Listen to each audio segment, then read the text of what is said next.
गांव सरकार लागू करने के लिए भारत परिषद ने चलाया जागरूकता अभियान।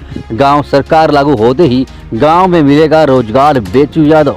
गांव सरकार को लागू कराने के लिए चल रहा अन्न जन संकल्प अभियान को लेकर आज सगड़ी तहसील क्षेत्र के जियलपुर बाजार स्थित प्राचीन शिव मंदिर पर प्रेस वार्ता का आयोजन किया गया, जिसमें प्रतिनिधियों से वार्ता करते हुए भारत परिषद के राष्ट्रीय अध्यक्ष चंद्रभूषण पांडे व पूर्व न्यायाधीश ने कहा कि भारतीय संविधान में जिस तरह से केंद्र सरकार, राज्य सरकार की व्यवस्था दी गई है, ठीक उसी तरह गांव सरकार की भी व्यवस्था का जिक्र है। लेकिन अफसोसजनक बात यह है कि आज तक गांव सरकार को लागू नहीं किया गया। गांव सरकार में गांव को 29 विभागों का मालिक बनाया गया है ताकि गांव का विकास गांव के लोग अपने हिसाब से कर सके।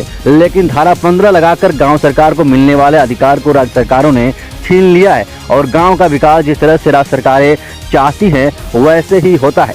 स्वतंत्र रूप से कार्य करने का अधिकार गांव को नहीं है और इसी अधिकार की लड़ाई हम लोग लड़ रहे हैं। उन्होंने बताया कि बलिया की धरती से शुरू हुआ यह अन्न जल संकल्प जनजागृति अभियान आज आजमगढ़ पहुंचा है।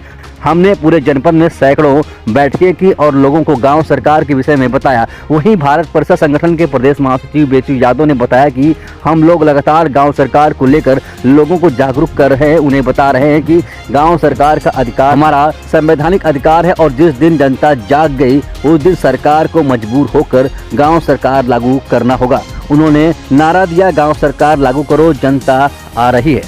गाँव सरकार को बनाने के लिए हम लोग अन्न जल संकल्प अभियान छेड़े हुए हैं और ये अभियान 1 जून से जयप्रकाश नारायण के गांव जेपी नगर से शुरू हुआ। अब बलिया जिले में, गाजीपुर जिले में करने के बाद हम लोग 25 जून से आजमगढ़ जनपद में घूम घूम के गांव-गांव जाके लोगों को गांव सरकार के बारे में बता रहे हैं और अन्न जल संकल्प दिला रहे हैं।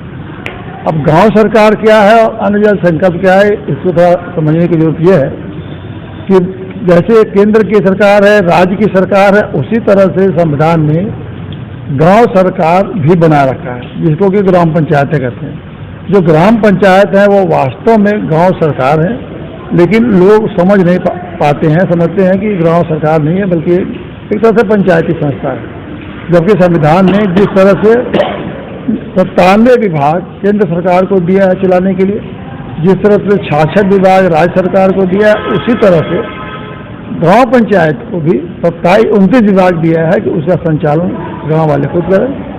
जिस तरह से केंद्र सरकार को अपना नियम बनाने का अधिकार है, राज्य सरकार को नियम बनाने का अधिकार है, उसी तरह से गांव सरकार को भी नियम बनाने का अधिकार है, यानी कि गांव सभा अपने गांव के संबंध में नियम बना सकती। जिस तरह से केंद्र और राज्य सरकार में व्यवस्था है कि प्रधानमंत्री होगा, मुख्यमंत्री होगा, उसी तरह से गांव में भी एक जो ग्राम प्रधान है वो मुख्यमंत्री की हैसियत रखता है। जिस तरह से उनके मंत्रिमंडल है केंद्र सरकार की, राज्य सरकार की, उसी तरह गांव पंचायत में भी एक मंत्रिमंडल की व्यवस्था है। जो चुने हुए वार्ड के हर वार्ड के जो सदस्य हैं वो गाँव के मंत्री हैं। तो एक तरह से तो हूबहू जो व्यवस्था केंद्र सरकार की, राज्य सरकार की है वही गाँव पंचायत की है। उनका अपना नियम बनाने का अधिकार है, उनका अपना गांव का मुख्यमंत्री चुनने का अधिकार है और उनका एक मंत्री परिषद है जिसके सलाह से सारे काम होने हैं। तो ये जो व्यवस्था इतनी अच्छी व्यवस्था है कि गांव के लोगों को जानकारी नहीं है, इसलिए राज्य सरकार ने क्या कहा कि सारे अधिकार तो संविधान ने दिया, गाँव वालों को तो दिए जाते हैं, लेकिन ये सब राज्य सरकार के अधीन, उनके आदेशों के अधीन काम करेगी गाँव पंचायतें। इसका परिणाम ये है कि गाँव पंचायतें एक तरह से सरकार भी विभाग के रूप में काम करती है। जो केंद्र सरकार जियो जारी करती है उसी हिसाब से गाँव पंचायत करती है, जबकि ये मंशा संविधान की नहीं है। संविधान की मंशा है कि वो स्वतंत्र रूप से अपने नियम बनाएं, अपनी व्यवस्था चलाएं, अपने कर्मचारी नियुक्त करें और अपने हर मामले में अपने स्तर पर निर्णय लें। तो इसी व्यवस्था को हम अन्न जल, ये तो सरकार नेता और अधिकारी लागू नहीं करेंगे, इसीलिए हम लोगों ने जनता को जगा रहे हैं, बता रहे हैं और उनसे अन्न और जल का संकल्प दिलाते हैं। अपने हाथ में वो लोग अन्न और जल लेके संकल्प लेते हैं कि मोदी जी भारत के प्रधानमंत्री, आप गांव सरकार लागू करिए। तो यदि आप लागू नहीं करते हैं तो लोग संकल्प लेते हैं कि हम लोग मोदी जी को 2024 के लोकसभा चुनाव में वोट नहीं देंगे।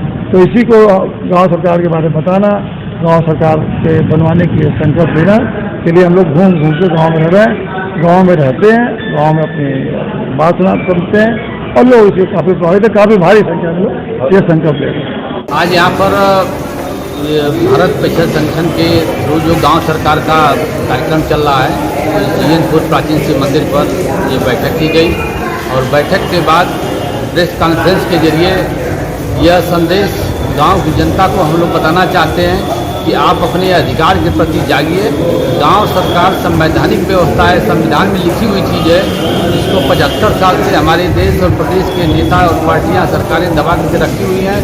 इस चीज़ में आप लोग के आंदोलन में आप सभी गांव वाले खड़े होइए, अपने अधिकार को आप प्राप्त करिए। गांव सरकार बनेगा, गांव में ही आपको सारी सुविधा मिलेगी, लेखपाल, सेक्रेटरी, पुलिस और तमाम सारे 29 विभाग के लोग आपके गांव में रहेंगे। हर सुविधा हम लोग के गांव में मिलेगी, गांव हमारा विकास करेगा, हमको अधिकार अपने आप को महसूस होगा, हम गुलाम नहीं अपने आप को आज़ाद महसूस करना चालू कर देंगे।